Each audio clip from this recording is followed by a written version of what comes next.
Samantala, bago po tumulak si Pangulong Duterte patungong China, ilang opisyal daw muna ang kanyang aalisin sa pwesto. Bahagi po ito ng kanyang patuloy na kampanya laban sa korupsyon. Narito ang unang balita ni Ian Cruz. Sa harap ng mga delegado ng ika-7 Union Asia-Pacific Regional Conference sa PICC, sinabi ni Pangulong Duterte na maraming opisyal na naman ng pamahalaan ang sisibakin niya dahil sa korupsyon. I'm leaving for China, and before that, I will leave so many letters of dismissal. Corruption is really seeps down. You have to have something more than just a warning.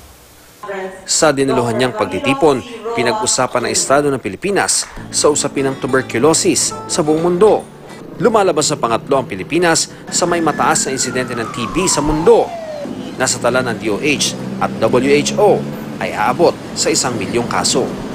Pero dito raw sa Pilipinas, hindi magiging epektibo ang kampanya laban sa TB at iba pang karamdaman kung hindi mapapalaya ang lipunan sa krimen, droga at mga armadong grupo.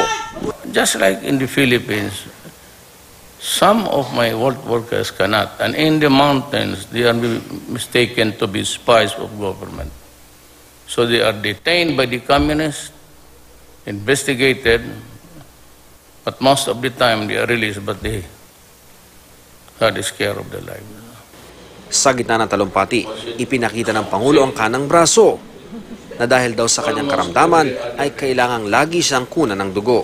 I'm 74 years old. I do not want to die of TB. I do not want to die of lung cancer. As a matter of fact, I acquired Burgess disease for smoking. That is why my doctor is here. She gets my blood. See? Almost every other day.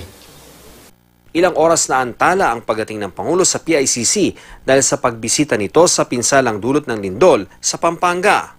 Ang Regional Director ng World Health Organization na nasa pagtitipon, nagpaabot din ng pakikiramay.